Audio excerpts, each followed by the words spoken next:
Yeah.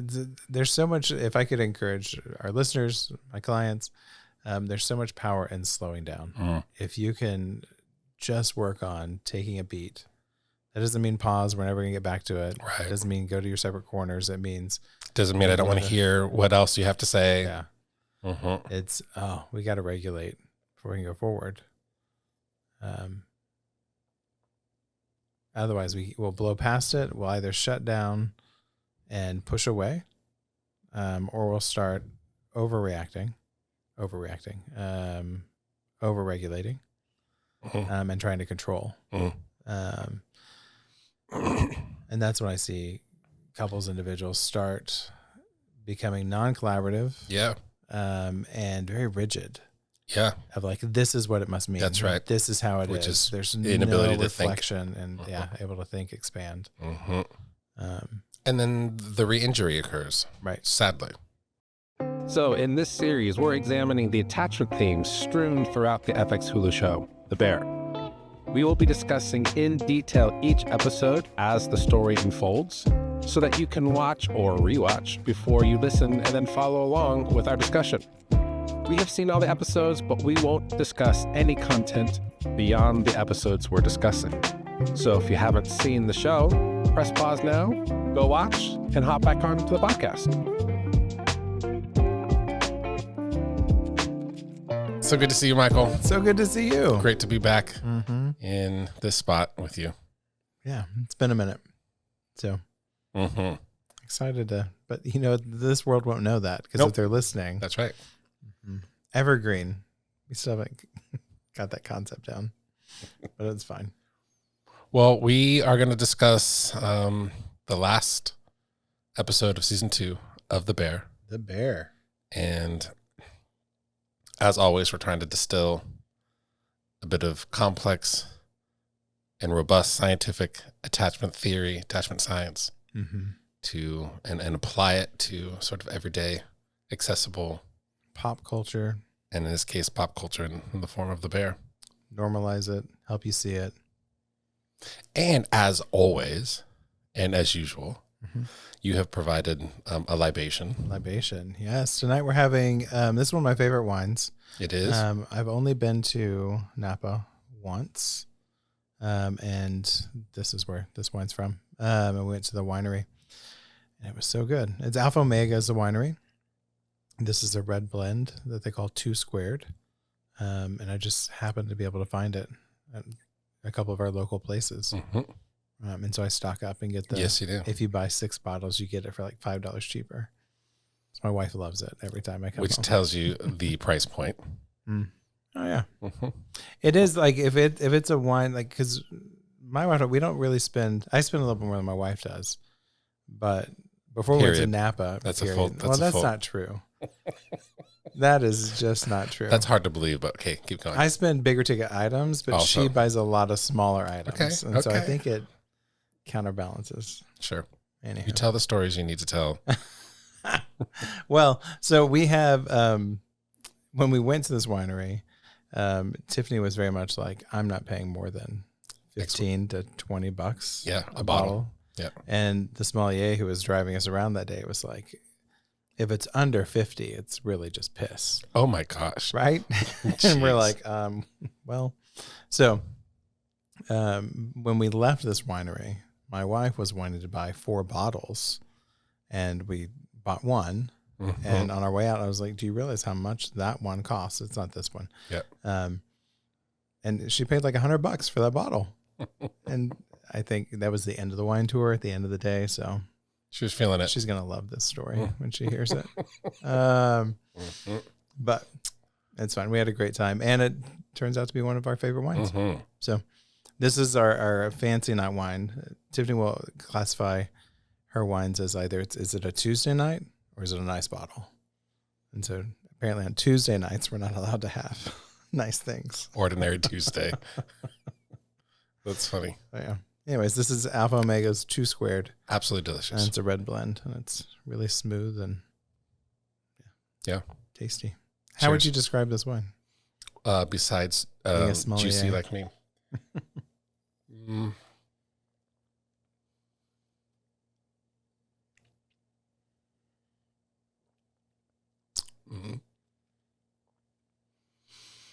It's smooth, which means it doesn't seem like it has a whole lot of tannins, but it's still rich and flavorful, full-bodied, full-figured. Full-figured. Or some like might say ourselves. like a wide taste. Oh. You're not right. No one knows that. I know, but it's fine. That's mainly for me. All right. Uh-huh. So it's an absolutely lovely wine. Thank you. Yeah. Thank you Cheers. for serving. And I thought we would have this nice wine because it's the opening of the Bear, the restaurant. So some fine dining. So yeah. Cheers. So, family and friends, the name of the episode. Yeah. And it's lovely to be with a friend who might be considered like family. At least my kids think that way. Oh, we love your kids. I think my kids like you guys more than my wife and I. That's not true. Your kids are great. And we have a lot of fun with them. Yes, this episode is friends and family. Let's not. Why are we doing this? We're doing what we hear on podcasts and we don't like. They should ramble. Oh, let's don't do that. Okay. Remember, we're gonna have fun and be energetic. And gosh darn it, people are like us. Oh, that's funny.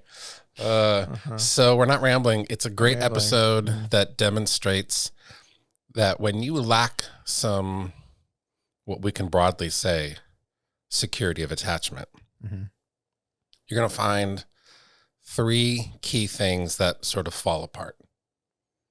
We didn't really cover this, but I was like, okay, yeah, 3 things. Okay. The 3 and those things. 3 specific things are: 1, you're going to see difficulties in and a lack of collaborative behavior, collaborative perspectives. And while they start out strong in the episode, collaborating, working on the line, and it seems like it's working well, but eventually that collaboration spirit just falls apart. Yeah. Second, when there's insecurity of attachment or the lack of security, you're going to find problems in emotional regulation. And you'll either find people being overly regulated and sort of numb and disconnected. Right. Or you're going to find people underregulated and therefore reactive, excessive in the emotionality. Which we haven't talked about that in a long time. And it was a good reminder that they're both dysregulated. That's right. The over-regulated and under-regulated. Yes. Is a form of dysfunction, dysregulation. Yeah. I think a lot of times we think of under-regulated as dysregulated. Yes. But yeah, the over-regulated, the not showing emotion. Flatlined. Yeah. Disconnected. Is a dysregulation. Yeah. Okay. That's 2. That's 2. And then thirdly, you're going to just find people having a difficult time being coherent, cohesive. Story of my life. Well, today, maybe particularly, I don't know. You were very emotional, and I was not, interestingly. So I was the overregulated, and you're the under. So problems, their mind, they can't think well, they can't think comprehensively, they can't take perspective. So those sort of 3 domains of life: thinking life, emotional life, and relational life. And this episode shows just all of that sort of falling apart. So collaboration, emotional regulation. And cognition that is coherent. Organized. Organized, coherent. Yeah. So come alive. Let's get into some of the nits and grits of what we saw.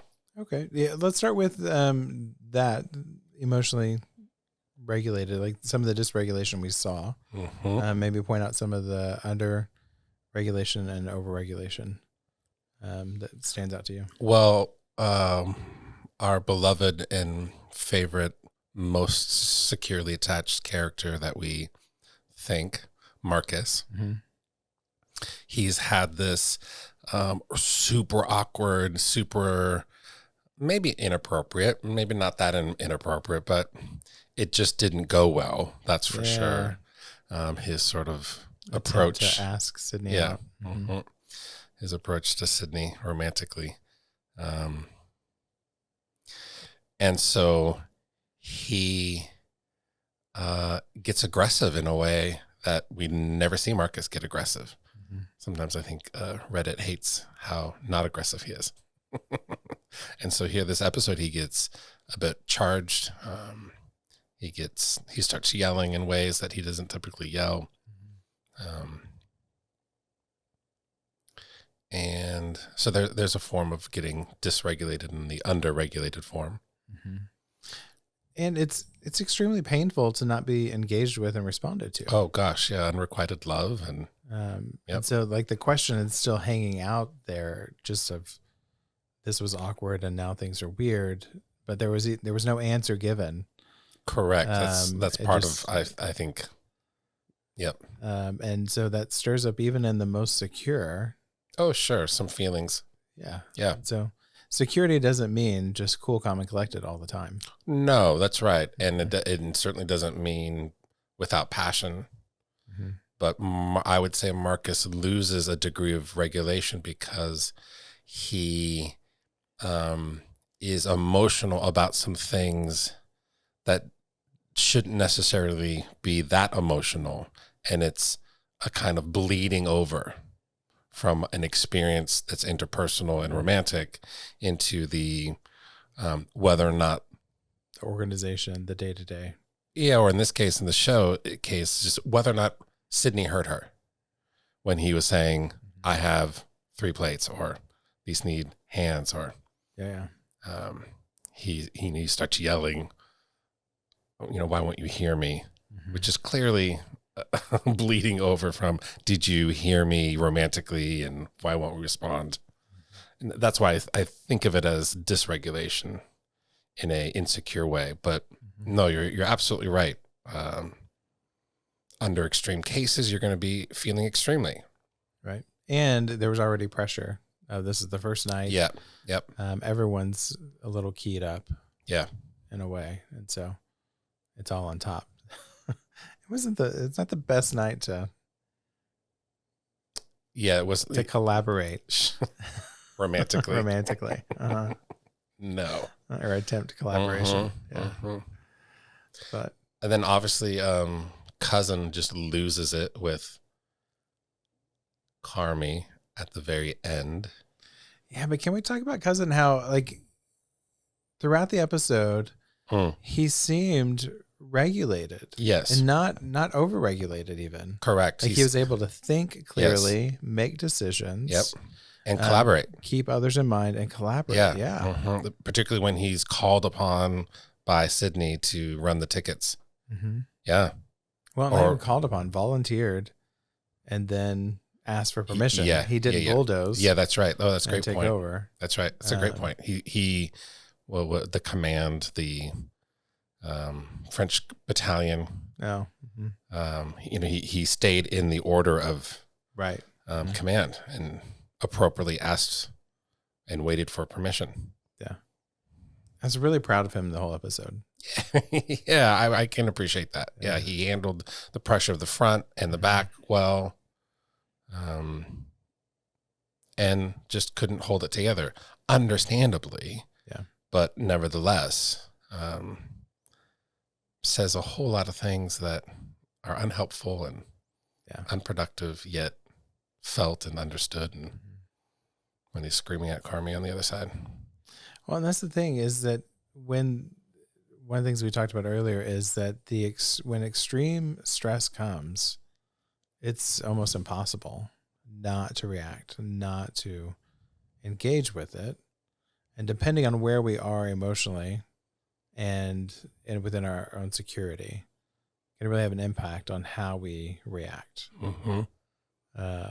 And it can get the best of us, or we can go to those places of extreme overregulation or underregulation. Yeah. And there are key points for several of the characters where it just makes sense. Like, oh, like when I say to me, it makes sense watching it of like, yeah, that was your breaking point. Oh, sure. I mean, on some level, it all makes sense. Yeah. It's all understandable, especially if you approach it with a attitude or a stance of non-judgment. And well, and so like even on people's healing journey, because part of what we talk about on and here is that there is movement. Like we can move towards security. yeah, the arc of these characters across season. Is that right? Is that word? Season 1 and season 2. Yeah, have been these beautifully growth, healing toward more collaborative, toward more regulation, self-insight, awareness of others, but under these extreme conditions. Yeah, the cracks of those insecurity of attachment are revealed, and growth and change is a long game. It's not a short game. It takes a while to heal from your attachment wounds. It does. There's still hope. And yet, but it takes time. Yeah. Energy, resources. Yeah, there's hope. But we certainly need copious amounts of grace along the way. Yeah. Because it's going to be peppered with not getting it quite right. I see this in my office quite a bit through couples when there's been a lot of growth. And and the model of therapy I use has steps and stages to it. And we'll be in a stage 2 process, which is a good thing. It's a really great thing. We're going deeper. We're finding roots and having understanding for ourselves and the other person. And then it's just like a really hard week or something really stressful happened. Or the universe is stressful, whatever it may be. And all of a sudden we're right back to stage 1 stuff. And it's hard. Right there. I'm dying. Sorry. Okay. It can be disconcerting for the couple, and like we haven't made any progress. And it's like, oh no, you've made a ton of progress. It's just that wound is deep, and when it gets triggered, however you want to call it, triggered, activated, touched upon, pressed on. And if there's enough stress, we're gonna react to it because it's painful. But our goal is to be able to get out of that and repair quicker than it was done to us in the past and that we've done with each other. Yeah. And so... the recovery time is shorter, the repair and the connection is deeper and stronger. Yeah. What's that Pink song? I love it. Something about a bone breaking and it comes back stronger. Don't you know it? I love Pink and I probably know it, but I don't know that. Because maybe I messed up the poetry of it all. But the idea is that hopefully we have strong bones to begin with. And sometimes terrible things happen, so we break a bone. And there is something to the repair healing process that can actually make the bone even stronger than it originally was. And so too in relational repair, that what hides in the repair of relationships is that the relationship actually can be stronger. Yeah. Well, that's where bonding happens, is in the repair. A lot of bonding happens in the repair. Sure. I would say it happens outside of repair. Bonding doesn't require trauma. It doesn't require trauma or rupture. Rupture. But the strength of repair does it. There's a power in repair that does give a strength. Yeah, that is bonding. Yeah.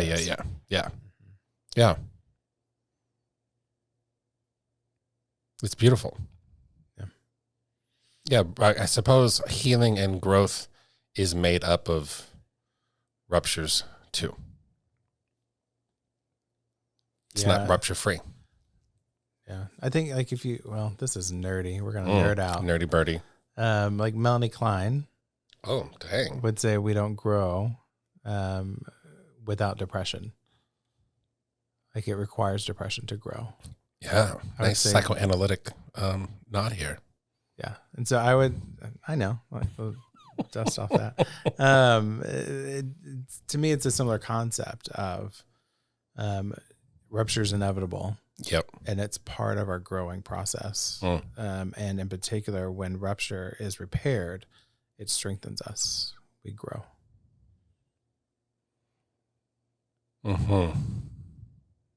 Yeah, and I'm sure you working in the couples dynamics, you get to see that. I do. Fresh, it's powerful in real time. Yep. That still is there often between patient therapist. But also just trying to help clients understand that the rupture isn't necessarily to be afraid of.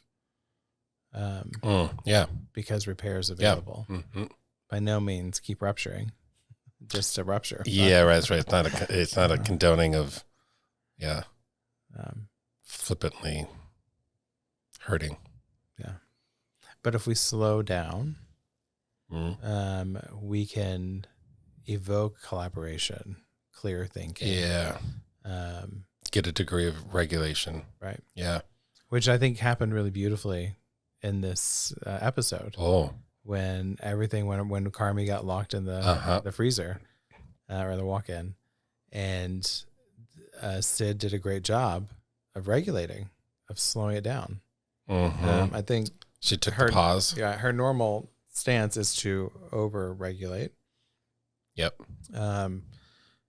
But she couldn't overregulate in that situation because everything would have just shut down. And so she did a great job of staying in the balance of slowing down, but trying to stay present. She felt her feelings, the terror, the anxiety, the overwhelm a bit. And then pushed herself and asked for help, which is overregulators don't typically do. It's either shut down or nothing. Yeah. Or a form of shutting down is being on the island. Yeah. Solving something individually, independently. Where I thought you were going to go was Tina. Yeah. Because her scenes with Carmi behind the refrigerator were also very slow. Like Carmi started talking slower and Tina was just a quiet, slow presence, not moving much. Soothing, reflective. Yeah, very soothing, very reassuring. But yeah, that the way in which the whole sort of episode movement, the energy just sort of pauses as Sydney. I'm losing the names. Yeah, Sydney sort of just takes the sacred pause. Yeah, there's so much. If I could encourage our listeners, my clients, there's so much power in slowing down. If you can just work on taking a beat, that doesn't mean pause. We're never going to get back to it. Right. It doesn't mean go to your separate corners. It means doesn't mean I don't want to hear what else you have to say. Yeah. It's we got to regulate before we can go forward. Otherwise, we'll blow past it. We'll either shut down and push away, or we'll start overreacting, overregulating, and trying to control. And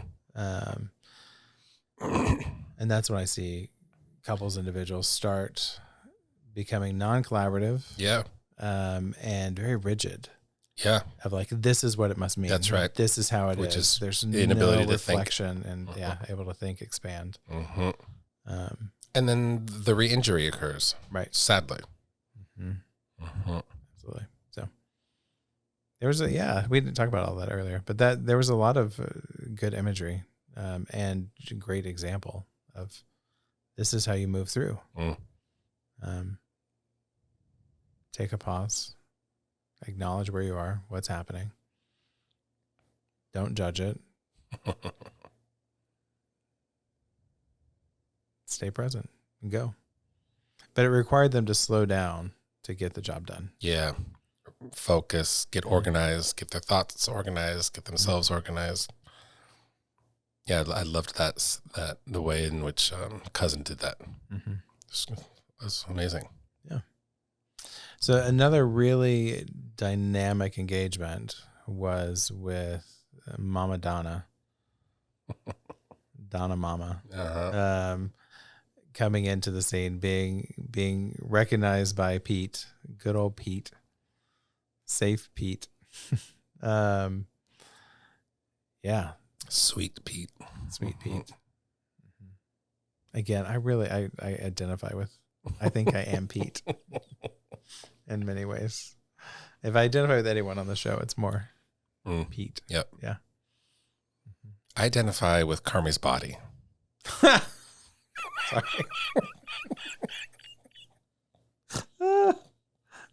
That reaction, was that an over? No, it was accurate. It was appropriate. All right. So you want to be a Calvin Klein model? I see. That's funny. Who would you identify with? Not You're like, no, seriously. Let's be serious. characters, not bodies. Who would I identify with? Oh gosh, I don't know if I'm ready to answer that. I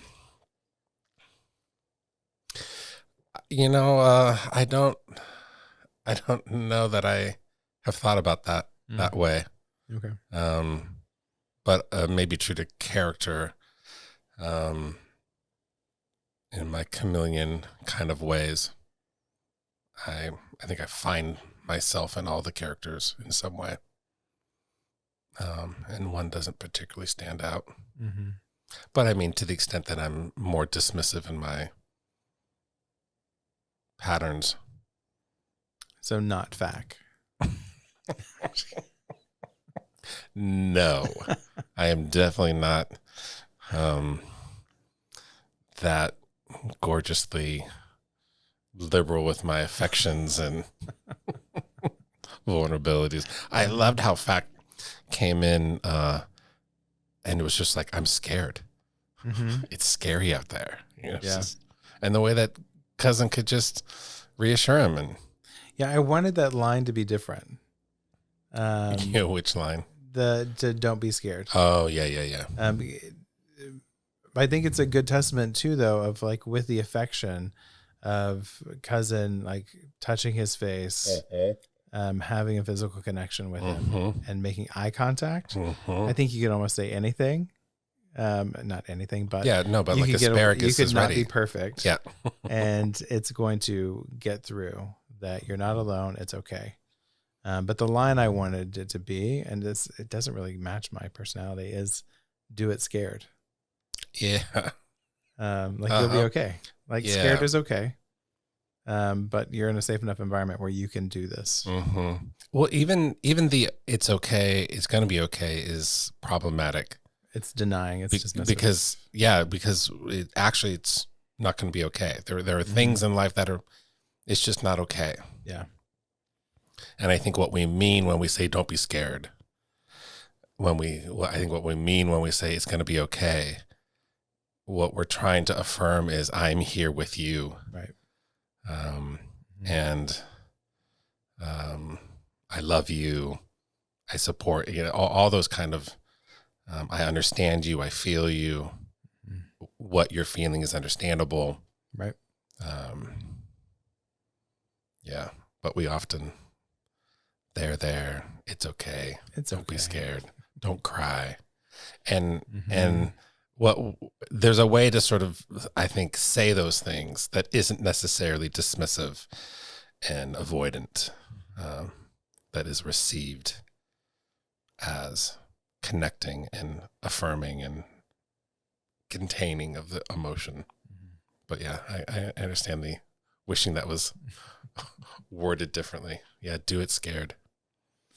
Let's go back to Donna. Yeah, So- Donna Mama. Pete sees Donna, and the eye contact was really interesting there too. And part of where she got so flustered is I think she really understood that Pete saw her, Oh yeah. like sees her, knows yeah. her, sees what she's grappling with, and she so is- warmly embraces her, Right. receives her. doesn't get angry at her, doesn't do what normally happens. Yeah, or when she's necessarily seen. all that anxious. Yeah. Yep. Gosh. And so she freaks out. She's panicking.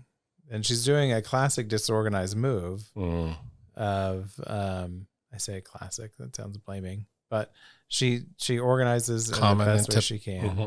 And she's saying, I don't deserve to see their goodness. Yeah. Yet that I don't deserve is affecting and punishing them because they're not getting her attention, her affection, her presence, her affirmation, her joy, her pride. And so that's I think that encompasses the word disorganized. Yeah. So well. Yeah. Of I don't deserve, and that I don't deserve causes pain. Does that make sense? No, yeah. Uh-huh. Okay. Yeah, I feel like I'm wanting to say something different, but that's what's coming out. When I think about disorganized classifications, I think they have a way of often vacillating between two things, which is being frightening to people. And I think Pete becomes a bit frightened by her behavior, confused and can't make sense of what she can't handle, what she can't take. So, it's like, what do you mean? I don't understand. What is that? What? And then she's also seemingly very frightened herself. She's frightened at the idea of going in. She's frightened at the idea of her real or imagined impact on people by being there. Or she's frightened by the idea of feeling so unworthy and so undeserving.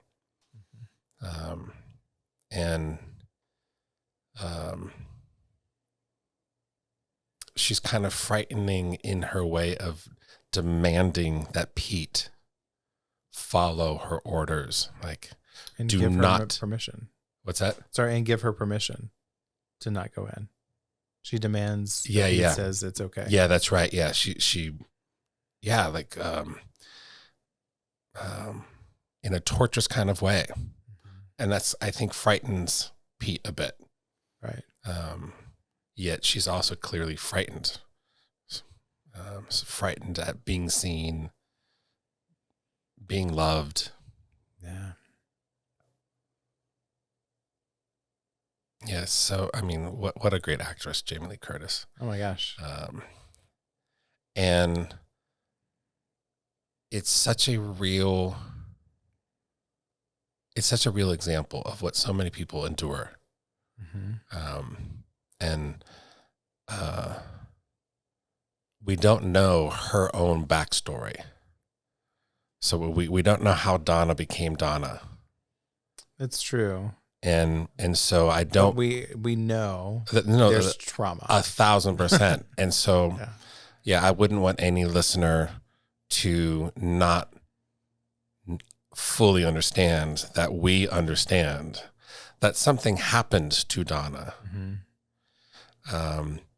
And entering the dynamic from the experience and the subjectivity, particularly of Donna's children, Sugar and Pete, Carmi, Mikey at some point, and others like Cousin and Fax. That, like, we see you, right? We know that these experiences are real. This theatrical pop culture show representation, we know that these are real experiences that people really have of their mothers. Absolutely. Or fathers, but in this case, their mothers that are frightening to them well into adulthood. They are frightened still well into their adulthood, and it has such damaging, deleterious, I love that word. I don't know that word. Detrimental. Okay. Effects. Thanks for dumbing it down. I just like the way it sort of rolls off the tongue. It's just disastrous. Yeah. And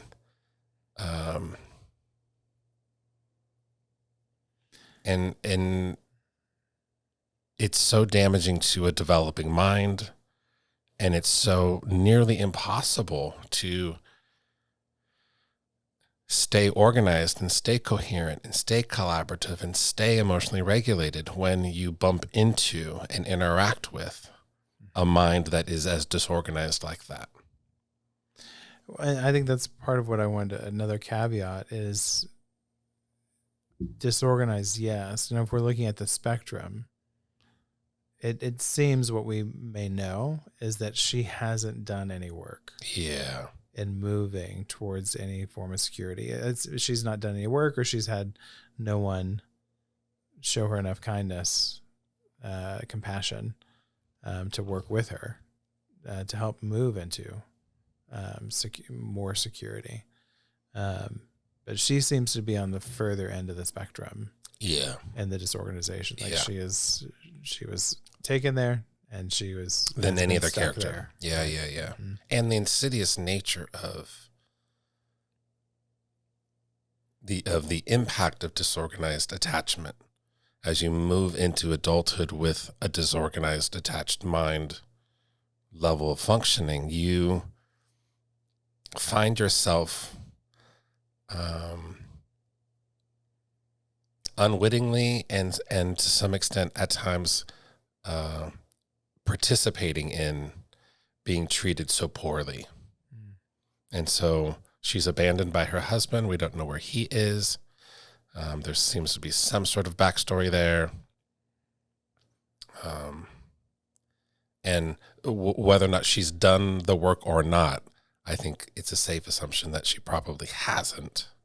But it's also, I think, a safe assumption that throughout her adulthood, she's probably been continually harmed, right, by various people, other family members, other experiences, right, because that's the kind of the nature of it.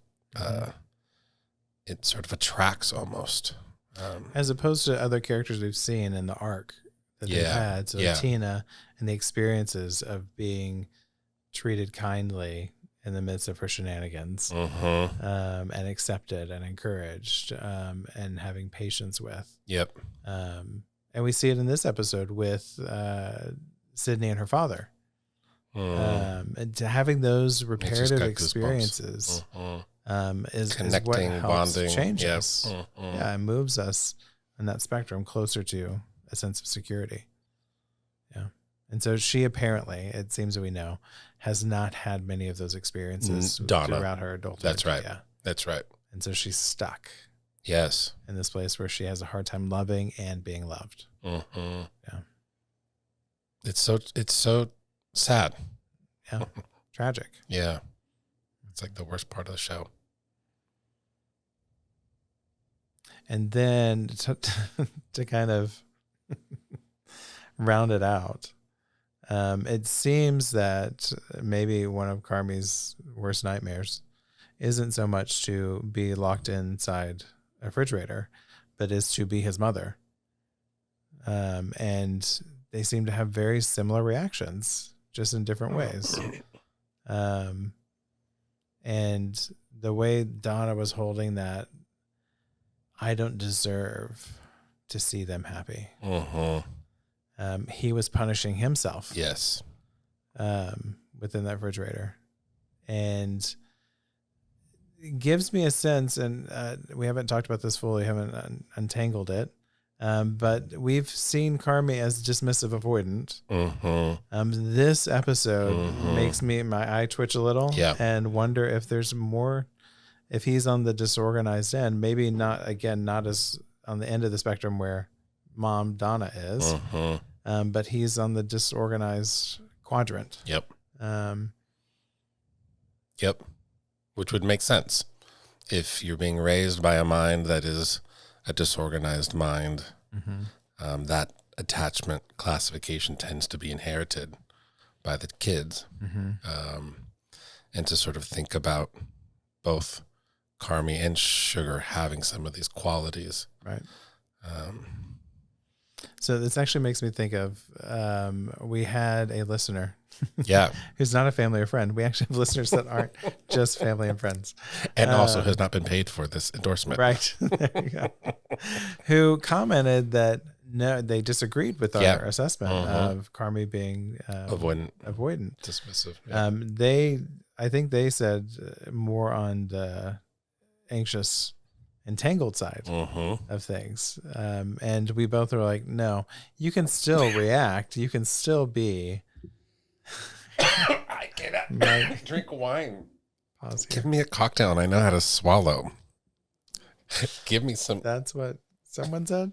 I don't know. But give me grape-based drinks. And I'm like, excuse me, listeners. Take 5. Yes, the listener said they were entangled because of the yelling. Yep. And the aggression that appeared maybe the dysregulation there. Over. And your thought was that no, dismissive folks can get pushed to an edge where they will emotionally emote and they'll have an outburst. Outburst. Yeah. There's always feeling going on. So, and the pressure cooks, it will explode. But this gives this monologue he had gave an insight to his inner world of how he views himself. Oh yeah. I was like, I thought you were talking about the listener. The listener, no, Carmi. And he went on and on and on. I was like, ouch, easy. No, that's right. Carmi's monologue. It revealed a negative view of self. Very much. Which is not what we tend to associate with dismissive avoidant classifications. They tend to have a positive view of self and a negative view of others. And here we see a vacillating. Well, we see a negative view of self and negative view of other. That negative view of what I don't need anything and I don't need to provide anything. Is what you see in disorganized. Yep. Right. Yep. And so it's interesting. It broke me a little of, like there's even more pain than I anticipated. Yeah. More injury and harder work ahead of them. Yeah. To repair that and recover from that. Did you see it any other way there? The disorganization within Carmi? No, I don't think so. But yeah, it does, like you were saying, it makes sense being raised in a home and trying to escape a home. Survive a home. Yeah, of dysregulation. Disorganization is so hard. And if we don't have other supports around us, we will learn to adapt in that way, in a disorganized way. Yeah. That's how we survive. Yeah. I think that's a compassion I want people to have. And even maybe it's more I'm wanting to remind myself of the compassion that if someone is disorganized, if someone is avoidant, if someone is entangled, they are surviving. This isn't against any of us. It may look that way. It may feel that way. And it actually may be that way, but it's also a survival. This is how we're adapting and trying to love and be loved. Yeah, it says something about the environment, that the environment is not optimal. And you've got to survive whatever environment that you're in. Yeah. And so if in childhood you're developing these insecure strategies and these rather entrenched patterns and ways of dealing with needs and interpersonal relationships and in the internal world of emotions, if it's insecure, it's the right one because it means your environment was as such that these strategies were the best strategies to ensure that you were going to get your needs met. And regrettably, as you move into adulthood, it constricts your capacity to seek a different kind of environment than the one you grew up in. A different and presumably better. And yeah. Yeah. I think that's actually one of the hard parts about doing therapy with couples for me sometimes. I think I've talked about before. It inevitably turns into like parenting. I say inevitably, maybe it's just my work. But when we secure some bonding, often couples are like, I want to do this for my kids. Oh, like, yeah, how sure. do we pass this Of on? course. How do we keep it Yes. going? And before we get to some of that secure bonding, it's interesting to see the desire, like one of the couples, one of the partners will have of like, I want to be a better parent, and working to slow them down of, I know that's what you want, but you don't know how. You don't have capacity at this point in time. And so we've got to slow down and work on some other stuff before you can start demanding that you're going to do things the right way, because you don't know what right is yet. Yeah. And that's also like the insidious nature of it, is that you're robbed of that capacity, despite the desire, despite the intention. And we got to repair, heal some things so that the capacities are restored. And yeah. So, well, I think that's a wrap on season 2 of The Bear and Attachment for the People. May have been a little abrupt right there, which may also signify I'm excited to put a wrap on it. Yeah. It's been so enjoyable. I mean, the drinks have been fine. I truly love the show. I've watched it. Oh, yeah. At least probably, I don't like admitting this, but I've probably seen it at least 5 times through. And so when people were like, I can't watch it, it's so stressful, I'm like, I love it. And it's just the emotional, relationships within the show that, it's just so good. My wife will not allow me to watch it before bed. Well, that's just wisdom. I know, whatever. It's like not watching TikTok before bed, or Facebook or Instagram.